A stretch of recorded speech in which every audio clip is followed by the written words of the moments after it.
Un plaisir de vous retrouver, mesdames, messieurs, pour ce 12h45. Bienvenue, voici le sommaire. C'est un événement annuel qui se tient le 16 mai en souvenir du tout premier fonctionnement du laser opéré par l'ingénieur physicien Théodore Meymann. C'était en 1960, année de naissance de la lumière.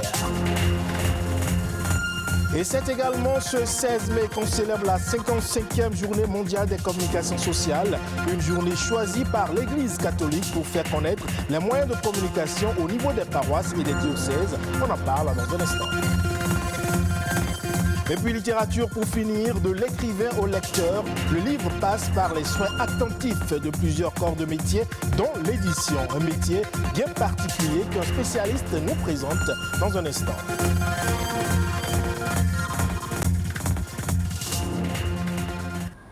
On ne s'en rend souvent pas compte, mais elle joue un rôle central dans la vie et sa compréhension permet les plus grandes avancées scientifiques et technologiques. C'est la lumière. Son étude a conduit à des sources d'énergie alternatives prometteuses, à des progrès essentiels en médecine, des technologies et des traitements diagnostiques, ainsi qu'à de nombreuses autres découvertes qui ont révolutionné la société. C'est d'ailleurs le cas de l'hydrogène vert, un carburant issu de l'énergie solaire. Nadège Omoladesani et Christian Devouchi nous en parlent dans cet élément.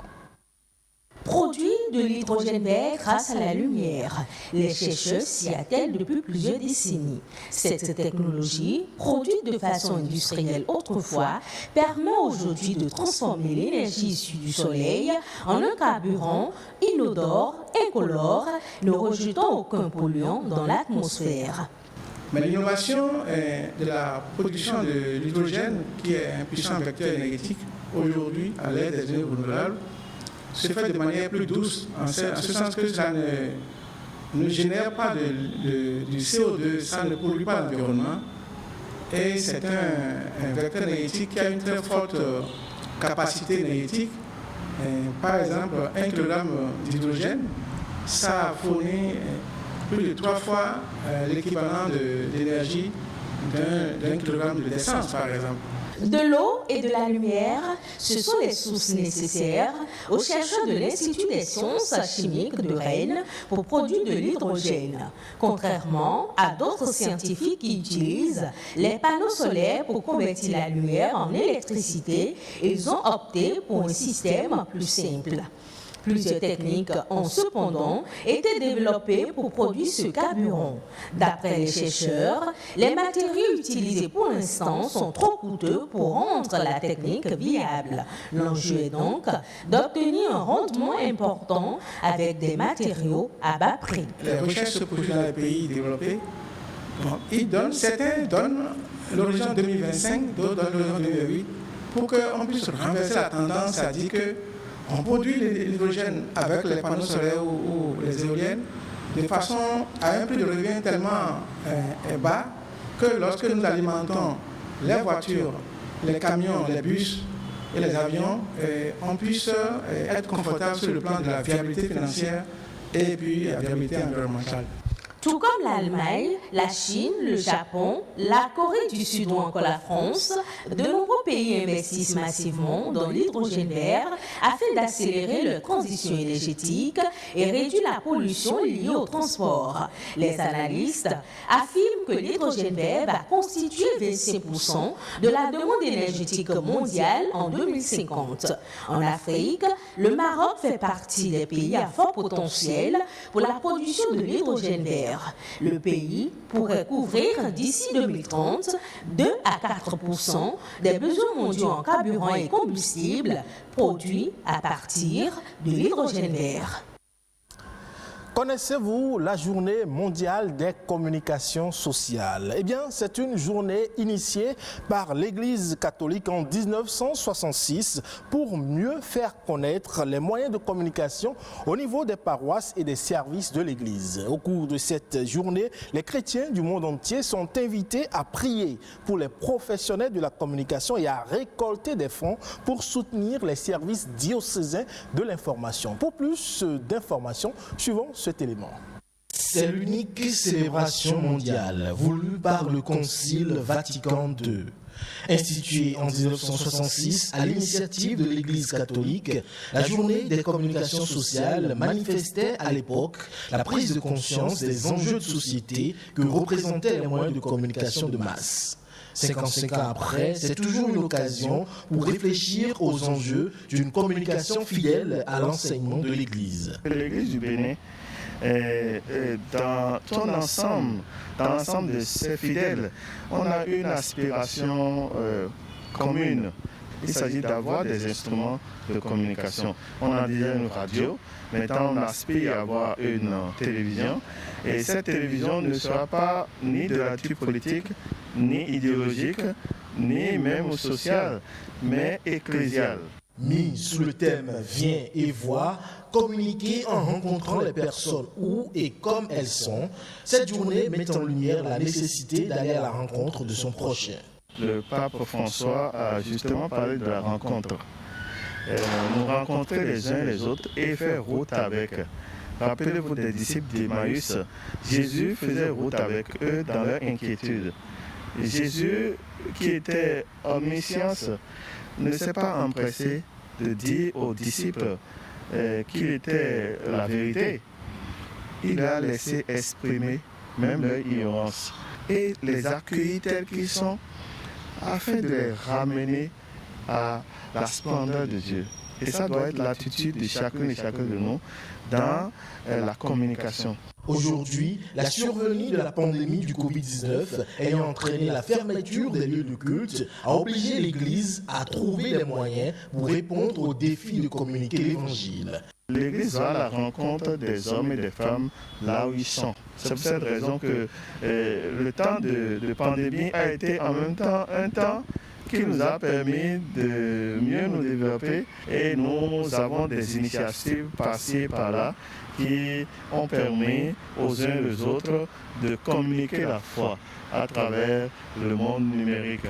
C'est vrai qu'il y a plus de facilité à le faire, mais il y a aussi la nécessité de se former davantage pour faire face au système plus structuré de notre monde, surtout du monde économique. Ainsi, cette journée des communications sociales offre l'opportunité de contribuer à rendre plus visible le message de l'Église à travers le monde, à l'instar de la foi chrétienne qui s'est communiquée à partir des premières rencontres sur les rives du Jourdain et du lac de Galilée. Eh bien, une autre journée célébrée ce 16 mai, c'est celle du Vivre ensemble en paix. Elle a été initiée pour mobiliser les efforts de la communauté internationale en faveur de la paix, de la tolérance, de la compréhension et de la solidarité. Une occasion d'ailleurs pour exprimer le désir profond de vivre et d'agir ensemble. Mais que pensent les Béninois de cette notion du vivre ensemble en paix? Eh bien, Émile Azokota nous en parle dans ce reportage. Dans un monde de tension, de rejet des autres et de discrimination, la quête de la paix et la volonté de vivre ensemble en harmonie sont plus fondamentales que jamais. Vivre ensemble en paix, c'est accepter les différences, être à l'écoute les uns des autres, faire preuve d'estime, de reconnaissance envers autrui et vivre dans un esprit de paix et d'harmonie. Sous nos cieux au Bénin, certains citoyens en sont conscients. Vivre ensemble en paix, c'est tout simplement... ça part d'un état d'esprit et aussi d'un comportement. La paix, comme on le disait, est un comportement. Vivre ensemble en paix avec ceux qui sont autour de vous, c'est les respecter leurs droits, de les accepter comme tels. Pour vivre ensemble, tu n'as pas besoin d'être à part avec ta religion, tu dois être ensemble avec tout le monde. Les musulmans peuvent être ensemble avec les chrétiens, les vaudouistes, toute religion ensemble, confondue peut être ensemble. C'est important de vivre ensemble, de laisser de côté nos différends et de travailler, de coopérer ensemble, parce qu'on est tous des frères. On doit savoir rester ensemble. Le vivre ensemble a pour but de favoriser le dialogue entre les religions et les cultures et mobiliser la communauté internationale autour de la tolérance, la solidarité et l'inclusion. Pour certains citoyens, c'est une condition sine qua non qui concourt à la paix. Vous êtes dans une unité où il y a déjà 4, 5, 6, voire 10 personnes. il faut déjà savoir que c'est un milieu où si chacun ne cultive pas la sociabilité, si chacun ne cultive pas le vivre ensemble, ce milieu est déjà un milieu de tension. Donc il faut éviter les tensions. Et pour éviter les tensions, il faut dialoguer. Il faut s'écouter. Il faut se pardonner. La tolérance, c'est la tolérance, c'est une vertu importante de vivre ensemble. La tolérance. Il faut vraiment tolérer les autres parce qu'ils sont pas, vous appelez Pierre, l'autre s'appelle Paul. Vous n'êtes pas obligé de penser de la même façon, de voir les mêmes choses, d'avoir les mêmes approches. Il faut se respecter.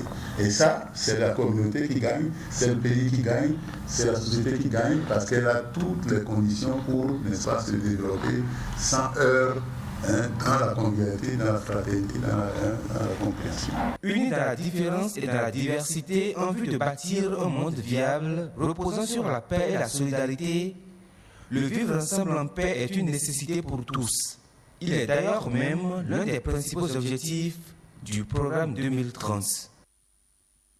On change de registre pour parler à présent littérature et plus précisément de cet interlocuteur de l'écrivain. Le plus proche d'ailleurs, c'est l'éditeur. Il est considéré à la fois comme un lecteur et un promoteur du livre. Il est en quelque sorte un professionnel du livre dont la fonction est d'encadrer la sortie d'un ouvrage en veillant aux différentes étapes de sa conception. Un travail qui nécessite un savoir-faire très particulier. Explication ici dans cette interview. Un éditeur de livres, c'est quelqu'un qui, en réalité, a une formation littéraire de base, d'accord, et qui a complété cette formation littéraire par une formation d'éditeur, c'est-à-dire de gestion d'une maison d'édition. Voilà celui qu'on peut appeler un éditeur. Les normes pour se faire appeler éditeur. Il faut avoir un registre du commerce, il faut avoir un numéro IFU et être en règle avec le fisc. L'écrivain, en réalité, ne devrait pas avoir une relation directe avec l'imprimeur sans passer par l'éditeur. Parce que c'est l'éditeur qui a reçu la formation nécessaire pour savoir dans quel format un livre peut être fabriqué, quelle image de couverture proposer, quel titrail proposer. L'écrivain finit d'écrire, c'est l'éditeur qui fait le livre. Quand il finit d'accrocher toutes ses idées, il a le génie, c'est vrai. Mais il y a aussi un travail éditorial au niveau de l'éditeur qui part déjà du titre, du contenu, la forme. Est-ce qu'il faut orienter l'ouvrage vers le genre roman, le genre nouvelle, le genre conte, le genre essai, le genre théâtre, et ainsi de suite. Et c'est un travail d'éditeur. L'éditeur est là pour veiller à ce que l'ouvrage puisse respecter ces normes-là indiquées. Et donc c'est sur cet élément que prend fin ce 12h45 que vous pouvez retrouver sur le site de l'ORTB, www.ortb.bj.